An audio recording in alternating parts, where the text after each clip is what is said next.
This NBA offseason was one of the most action-packed offseasons in league history. There were tons of trades moving players from team to team, changing the entire landscape of the league. But there was one trade in particular that I don't think any of the NBA analysts, any of the league experts predicted, and that was the departure of the two superstars from OKC.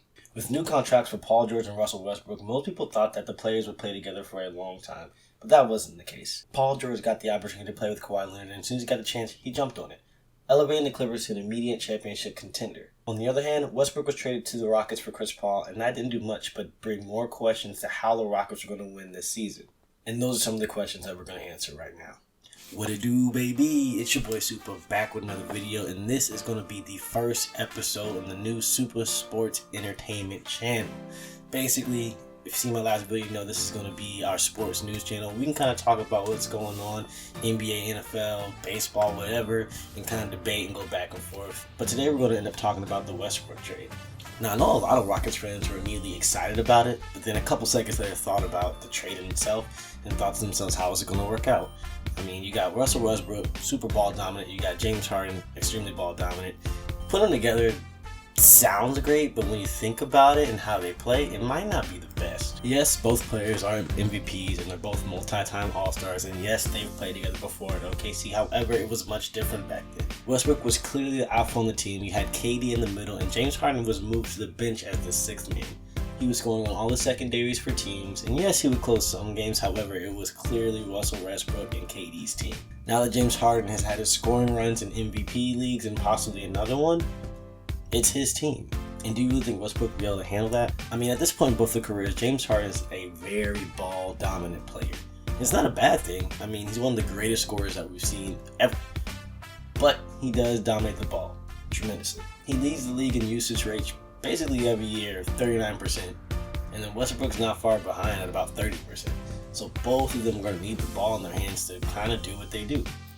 Now, a lot of people are trying to compare it to when LeBron came to Miami, but that is completely different.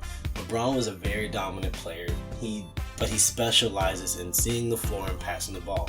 And D-Wade, again, is dominant. However, he can take a back seat. Completely different situation and completely two different types of players. When he had his introduction press conference, he was actually asked how he and Harden would fit together, and his answer actually wasn't that bad. How do you think me and James been friends for many years. Since I was 10, actually. We played with each other for many years in Oklahoma City, and so to be able to win something, you got to be able to sacrifice some parts of your game, and we both understand that. We both understand that we have one common goal, and that's to win a championship. So we understand what we have to do. I'm not worried about it. I know James is not worried about it. I can play off the ball. I don't have to touch the ball to impact the game, and that's the best way for me to be able to come back and impact this team. Is I can do other things on the floor to be able to make sure we have a better chance of winning. So hearing Westbrook say that should strike some confidence in you. However, what he basically was saying that he does do a lot of other things than just dominate the ball and score. He does a rebound. For a guard, he averages about 11 rebounds a game. That's more than any other guard in the league. Now, he gets about 2 steals a game as well, which is pretty good on defense. However, that's not really what the Rockets need. They've got bigger players. They have Clint Capella, who they pay a good bit of money to rebound. PJ Tucker, they don't really need steals and rebounding. They're going to need shooting. Shooting is what they need. Shooting is what their offense is tailored towards. And that's not Westbrook's strong suit. Yeah, I mean, when the Rockets are going to be on fast break, it's going to be amazing. Shooting step-back threes, dunking on people, screams, yells, celebrations.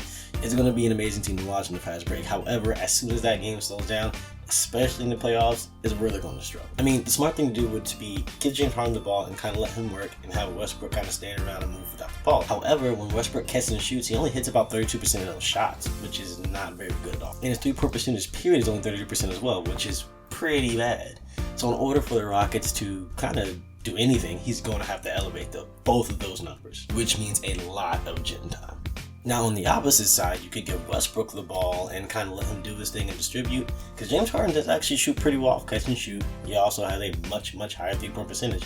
However, what we've kind of seen from the Rockets is that they kind of operate the best when you give James Harden the ball, let him do his step back, his moves, and do the pick and roll with Capella.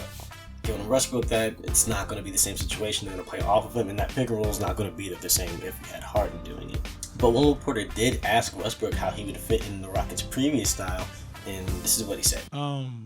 Honestly, I think being able to switch 1 through 5 is for the offensively, it's tough because I had to deal with it, and it's tough to be able to run a set. It's tough to be able to do different things, and for me, I think it would just be able to help. I think I can be able to help a lot on the rebounding end and switching and finding ways to get out in the passing lanes, and maybe can throw a fruit lobs to James if he still got it, and then figure out a way to be able to just impact and use my athleticism and find ways to be able to disrupt the game.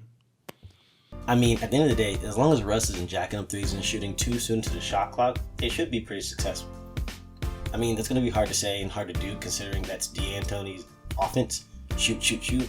But I'm pretty sure Westbrook can kind of find some self-control there. But the crazy part about all this is that this trade really isn't that great. I mean, if this would have happened a year ago, you would still have the Warriors top of the line. And do you really think that Westbrook and James Harden would have done anything against the Warriors? I mean, look at what Westbrook did in his last series. Not much. Well, not much in the clutch time. So in reality, the only reason that we're even kind of excited about this is the fact that KD was injured, he left the Warriors, and now they're depleted. So now somebody has a chance. So really, they don't even have to be at their top game to kind of make it out of the West. Got a lot of teams, but they're not the Warriors. However, there are 2 LA teams that are kind of top of the line right now. So they're going to have to pay pretty decent and figure this out pretty soon. But hey, that's all I got for you in this video. If you liked it, please give it a like, share with your friends. Also in the comments, let me know what topics you guys want to talk about and discuss. Also too, for every video I put out, there's always going to be a corresponding article that I do on my website. It's going to be supasportsent.com.